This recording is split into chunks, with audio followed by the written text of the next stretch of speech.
I'm Mark. And I'm Josh. And this is Alter Ego Comics TV for the week of June 29th. We'll get right to it. Great new book this week, Witch Doctor, issue number 1 of 4. This is from Robert Kirkman's imprint, Skybound, over at Image Comics, and is House MD meets Fringe. If you like cranky doctor guys who think they're always right and have unorthodox ways of getting things done, that's what happens here, but it's with demons and such. I was very, very, very pleased with the first issue. Very cool, good artwork, solid story. Looking forward to the rest of the series. All right. Up first this week in trade, we've got Punisher versus the Marvel Universe. This was a 4-issue that came out last year to limited expectations, but it turned out to be one of our best-selling minis of the year and one of the highest quality minis of the year. Basically, a plague is spread across the population of Earth, and almost everyone is a mutant or some sort of mutant zombie thing. And they're essentially mindless in most cases, and the Punisher, one of the last surviving humans, has to go down and take out all these super-powered baddies, and it's very good. And speaking of it's so good, we also get Marvel Universe vs. Wolverine. This is a 4-issue starting this week. It's from the same creative team, set in a similar or the same universe. We're not 100% sure yet, but you see how Wolverine reacts when his friends start turning into zombies, and it turns out he really is the best there is at what he does. Batman Detective Comics 878. This continues Scott Snyder and Jock's run on the title, which has really been a shot in the arm for Detective Comics. Seen a lot of new people jump on board with this series of arcs. This, I think, is their 3rd story arc. Well, 2nd with Jock, but anyway. This is the final part of a 3-issue arc. Nice resolution, great artwork, great writing, and it leaves us on a cliffhanger, which will lead into the next arc, dealing with Commissioner Gordon and his son James. And I gotta say, it's one of the most disturbing endings in a Batman comic that I've ever read. Worse than a crowbar and bloody gloves? But I loved it.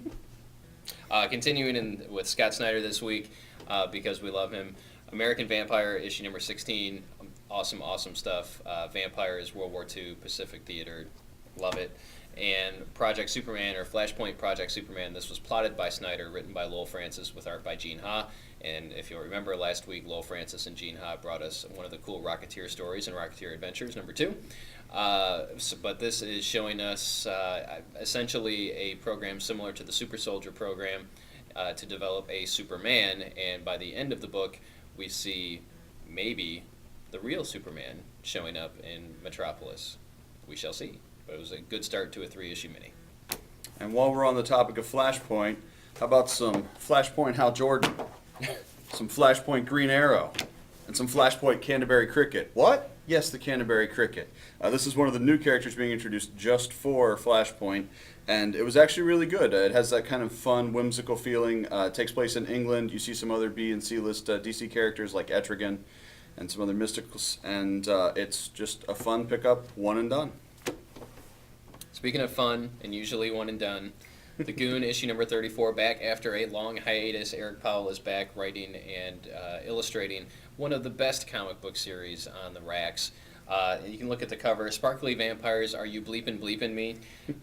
Just a fantastic series. You can pick up any issue of the Goon at this point for the most part, and it's a standalone. You can get a good feel for it, pick up the trades, but this is one of the best creator-owned indie books out there. Lots of humor, the artwork is excellent, and for those of you that aren't aware, Eric Powell is the co-writer of the new Godzilla series, or Godzilla Kingdom of Monsters, over at IDW, which is selling really, really well. I wish the Goon would sell as well as Godzilla Kingdom of Monsters. You should check it out. All right, up we have issue 4 of Venom. This is the wrap-up of the first story arc, where we have Flash Thompson being kind of trained as a super soldier with the Venom symbiote as the method of empowering, and also the method of walking. This is written by Rick Remender, and the series has been very strong from day one, since it spun out of the Spider-Man stuff, really. And I especially like this issue because we got to see some interplay both with Venom and Spider-Man punching each other, and Flash and Peter later talking, not realizing that they'd earlier been punching each other in the mouth. And coming out of that, we get my pick of the week, also by Rick Remender, who you may remember from such things as Branken Castle and like 6 other books from Marvel right now. Venom, Uncanny X-Force. Yeah, he's all over the place. This is a book. It's sort of a. It's not a creator-owned book. It's set in the main Marvel universe. You've got Fantastic Four and Spider-Man and other heroes showing up, but it's simply it's sort of a small tale about a guy who finds out he has 1 month to live. He gets cancer, and we see what he does with that in a world where there are superheroes and super science, and how he spends his 1 month. It was a great book. It was a little schmaltzy. It just a little bit goes a long way, but it felt just right to me. And that is why it's my pick of the week. It's one of the best stories I've read lately. Ever. Possibly ever. My pick of the week, Iron Age, featuring the Avengers. This is officially Iron Age issue number 1. We had Iron Age Alpha a couple weeks ago. This is a time travel story. A former employee of Stark turns into a villain and decide he has cancer. He's very bitter. He's an old man, and he wants to destroy the world. So he somehow gets his hands on pieces of Doctor Doom's time platform and puts it together and brings Dark Phoenix to the present, takes her out of time, and wants her to blow up the world, which kind of sort of happens. And Tony Stark, the current day Tony Stark, gets caught in the time stream, gets thrown back in time, and has to assemble the time platform back in the past to get back to the present and save us all. Well, that should be easy with the Extremis armor and everything, right? But he doesn't have the Extremis armor. It's been deactivated by the bad guy.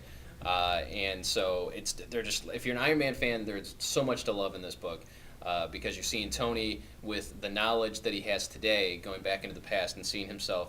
He arrives during the Demon in a Bottle storyline, so he's a drunken oaf wearing a pimp hat and a bola hanging around. He has a conversation with his drunk self, which was very cool, because he doesn't have the Extremis armor and he's so used to having that in his body.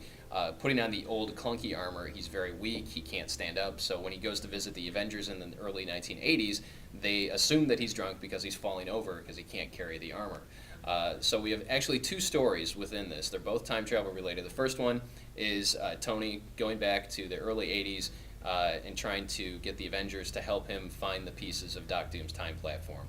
We've got a great Avengers lineup. It's Captain America. The Wasp was chairwoman at the time. Star Fox, She-Hulk, Captain Marvel, Monica Rambeau, Thor. So that's a great story. That one's written by Christos Gage and artwork by Lee Weeks, who is one of my favorite artists. We haven't seen a lot of stuff from Lee Weeks recently, but he's doing a lot of great stuff in the late 80s through the 90s.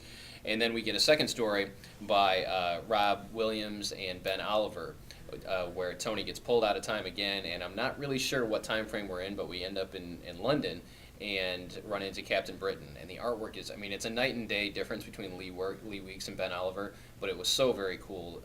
Rob Williams is, again, somebody who's writing a lot of new books at Marvel, and he's doing a bang-up job. So Tony's in England, and he has to find another piece of the time platform, and he's got a little bit of an adversarial relationship with Captain Britain. But both stories were very, very good. This is the first of a 3-issue miniseries. If you like time travel, if you like the Avengers, if you like Iron Man, if you like just good, solid storytelling set in the Marvel Universe, you want to check this one out. That will do it for this week. We'll have more great stuff, I'm sure, in the weeks ahead. So come on in, check stuff out. Alter Ego Comics, 230 North Main Street, right in the heart of downtown Lima. Or you can visit us on our Facebook page, facebook.com/alteregomaniacs. Thanks for watching.